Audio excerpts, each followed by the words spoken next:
Gracias, presidenta. Buenas tardes a todas y a todos.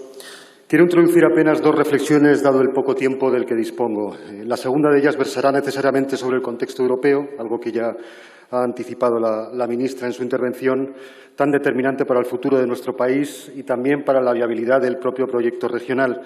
Pero la primera de ellas tiene que ver con el ámbito nacional. En este sentido, mientras el resto de gobiernos que afrontan una situación tan desafiante como la que vivimos han contado con el concurso, con el apoyo de sus respectivas oposiciones, España ha vuelto a ser una anomalía. El ejemplo de hoy ha sido patente. Porque las derechas, esas que llevan clamando contra la legitimidad de este Gobierno de coalición desde el minuto uno de su andadura, no han visto mejor oportunidad para medrar y defender intereses de parte que este momento de crisis. Una crisis definida por Naciones Unidas como la mayor que afronta el planeta desde la Segunda Guerra Mundial. En fin, será el juicio de la historia el que ponga a cada uno en su lugar, como decía mi compañero Echenique anteriormente. En todo caso, voy a centrarme exclusivamente en dos críticas que han venido repitiendo las derechas en perfecta sincronía y que, por respeto a esta tribuna y a lo que representa, me limitaré a calificar de tautológicas. La primera tautología ha consistido en despachar la acción de gobierno como ideológica. También lo hemos repetido, lo hemos escuchado hoy aquí. Parece ser que el motivo de tal exabrupto tiene que ver con el escudo de medidas sociales que el Gobierno está poniendo en marcha, algunas de las cuales forman parte precisamente del Real Decreto Ley que ahora discutimos. No se puede pronunciar mayor obviedad, ideológicas. Dice el filósofo esloveno Slavoj Žižek que no hay afirmación más ideológica que aquella que niega su propio carácter ideológico. Hasta aquí, hete aquí, a mi derecha, el claro ejemplo. Porque llegados a este punto, todo gobierno enfrenta un dilema que solo puede resolverse ideológicamente. O se defiende los intereses de la mayoría o se condena a esta para salvar los intereses de una minoría privilegiada. ¿O acaso no fue ideológica la salida de la crisis anterior que ustedes aplicaron, señores de la derecha, y que a día de hoy ha dejado el mundo del trabajo sembrado de precariedad e incertidumbre? ¿Acaso no fue una elección ideológica la condena que impusieron a millones de familias españolas como requisito necesario para salvar el trasero de sus amigotes de la banca y de las altas finanzas? No es sino ideológico y muy poco cristiano, por cierto, el desprecio que sienten por las gentes humildes de este país. Quiero destacar algunas de las medidas aprobadas en el ámbito del alquiler, de préstamos hipotecarios y de créditos sin aval hipotecario que se incluyen en este Real Decreto. Apenas las podré esbozar unas cuantas. Incluyen, por ejemplo, la prohibición de desahuciar inquilinos durante 6 meses, como ya se ha dicho. Se incluye la moratoria de deuda arrendaticia o la línea de avales para la concesión de ayudas de financiación sin gastos ni intereses para el solicitante. O la propia concesión directa de ayudas al alquiler, en la que por primera vez se introduce la categoría en España de grandes tenedores, algo que se ha venido aquí reclamando en esta Cámara, porque, claro, no podemos pedir el mismo sacrificio a una familia que posee 2, 3 viviendas que al fondo poseedor de un ingente capital inmobiliario. Esto parece de cajón. Igualmente, se suspende temporalmente el pago de préstamos o créditos sin garantía hipotecaria a acreedores en situación de vulnerabilidad. Respecto al mercado de trabajo, también se ha destacado, se crea un subsidio extraordinario para empleadas del hogar. Sobre todo, hablamos de mujeres, 96% de este sector.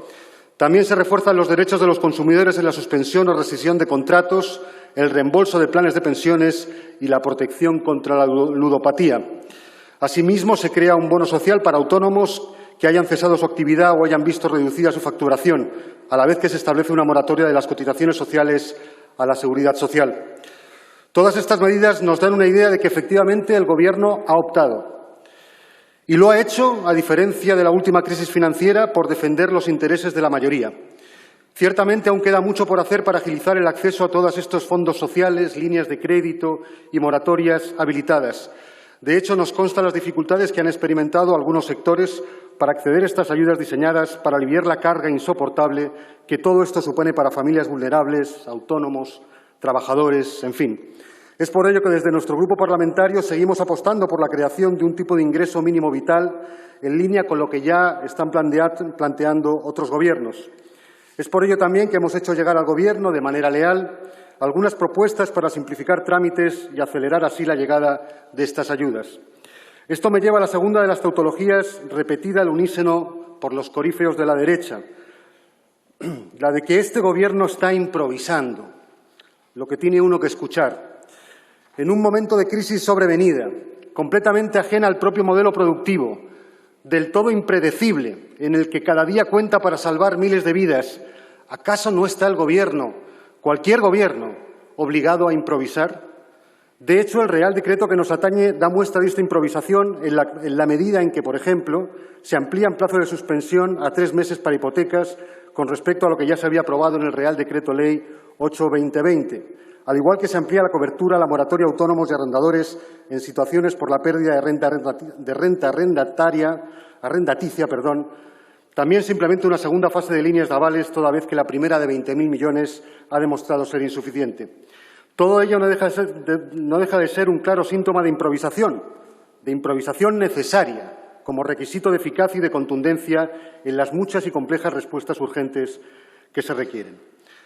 Permítanme, para cerrar, introducir una segunda reflexión, señora ministra, la de la escala europea, más ahora cuando está usted a punto de viajar para iniciar ese segundo round de negociaciones en Bruselas. Y me va a perdonar la metáfora pugilista, porque hay países al norte que han decidido hacer de esto un combate contra el sur. Específicamente, hemos tenido que escuchar al Gobierno holandés insinuaciones de tutelaje contra nuestro país o contra Italia. El Gobierno que más ha practicado el dumping fiscal en la Unión Europea nos tilda ahora de irresponsables. Ciertamente las formas fueron bastante impertinentes, hasta torpes, diría yo, pero el fondo no tiene otro calificativo que el que le dedicó el señor Antonio Costa, primer ministro luso, sencillamente repugnante. Señora vicepresidenta, nos consta el esfuerzo que está usted haciendo personalmente para encontrar algún mecanismo viable para la mutualización de deuda en Europa. Quizá la posibilidad de que la Comisión emita títulos propios y transfiera recursos a los países en función de las necesidades de cada uno puede ser la solución buscada.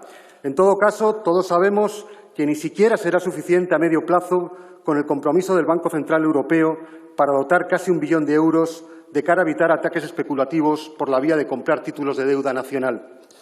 Permítame, para terminar, señora ministra, una amable recomendación de cara a este segundo round y a los que estén por venir. Vamos a necesitar el apoyo estratégico de los hermanos ibéricos, de la República de Portugal, de Francia, sí, desde luego, pero también el de Italia. No podemos permitirnos el lujo de romper esa alianza. Son muchos los motivos que podría esgrimir aquí para explicar por qué creo que tenemos que mantener esa alianza, pero sencillamente le detallaré uno. La correlación de fuerzas nos aplastaría. Gracias. Muchas gracias.